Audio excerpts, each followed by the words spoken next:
Hello, everybody. Cinephile Mike is here. And before I dive into those that celebrate, Merry Christmas and Happy Hanukkah. The last time that these two holidays fell on the same day starting was 19 years ago in 2005.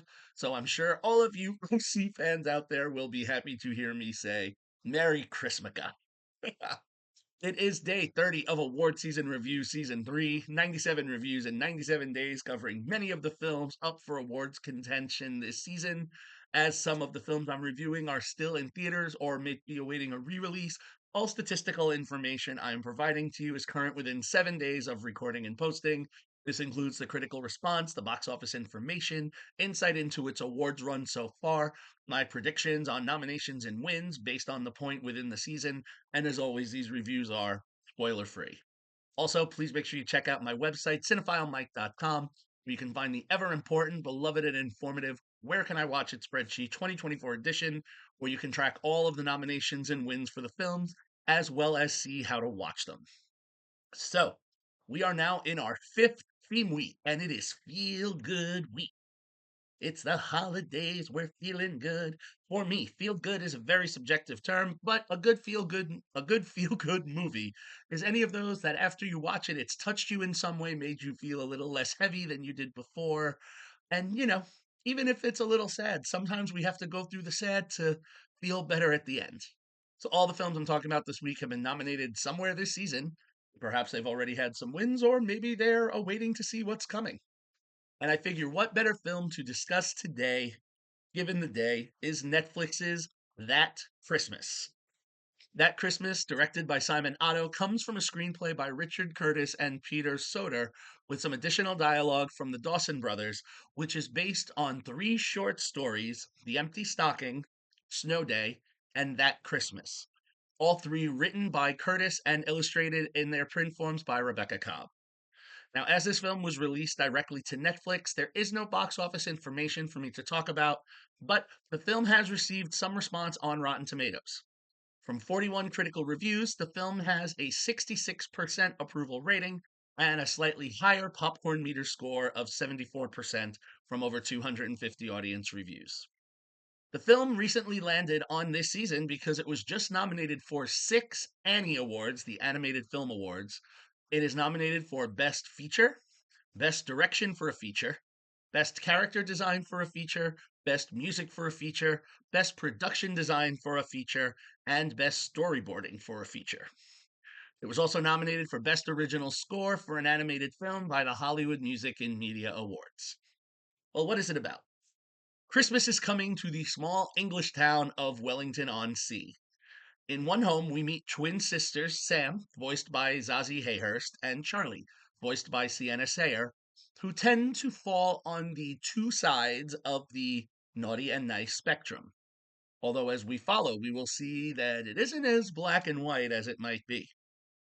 Then across the town, we have Danny, voiced by Jack Wisniewski, who silently has a crush on Sam, but also has to deal with the challenges of being alone a lot as his father is not present despite his best wishes, and his mother, Mrs. Williams, voiced by Jodie Whittaker, is always running to work, so he's at home a lot.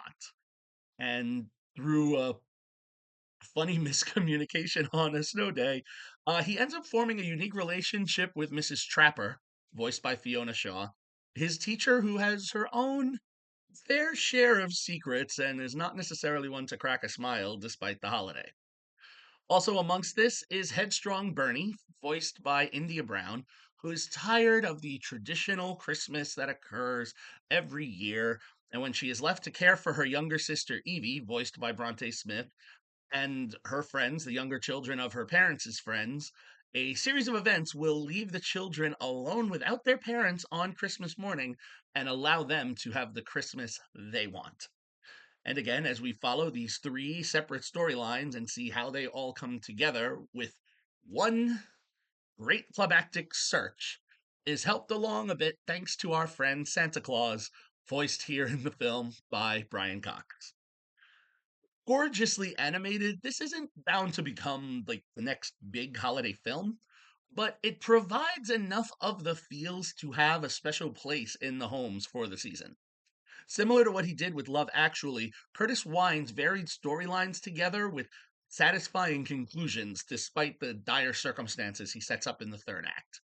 Honestly, the third act is when the film takes a little bit of a dark turn, but and that's when the film starts to flounder, but fortunately we don't stay there too long.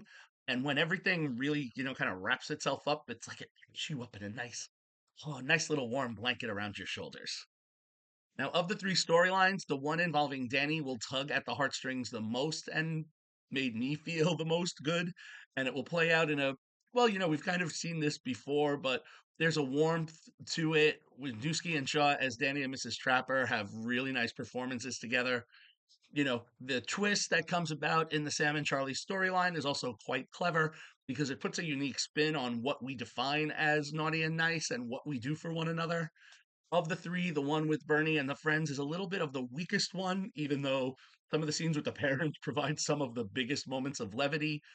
But perhaps because in that story of the three, the stakes seem the lowest, there's enough toggling between the three that you kind of follow along. I have to say, John Powell's score is a pleasant treat to the ear. The holiday spirit is felt in every tune, in addition to the classic Christmas music that we hear, even if there's one Madonna joke that might be a bit too much towards the start, which caused the film to get a little flack, but it is what it is. Will this film have any other awards chances outside of the Annie Awards? I don't think so.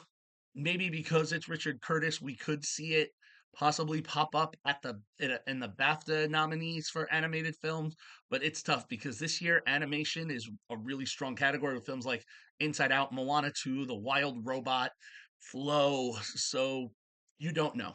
But again, we'll see what happens when the BAFTA long lists are announced in January. And, you know, while it won't have Oscar love, that's okay. Not every film needs to land there. For me, That Christmas is a charming 3-star film. For all of its Christmas spirit, it's a feel good movie that had me smiling at certain moments.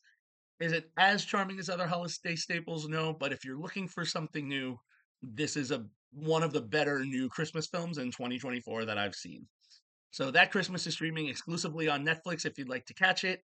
We are now 30 films down with 67 to go. If you like what you heard here, please click that subscribe button, like the video, spread the word. You can follow me, Cinephile Mike, on all social media platforms and on Letterboxd. And again, find lots of great information at my website, cinephilemike.com. All right, again, happy and Merry Christmas, everyone. And until next time, this is Cinephile Mike saying take a break and watch something new.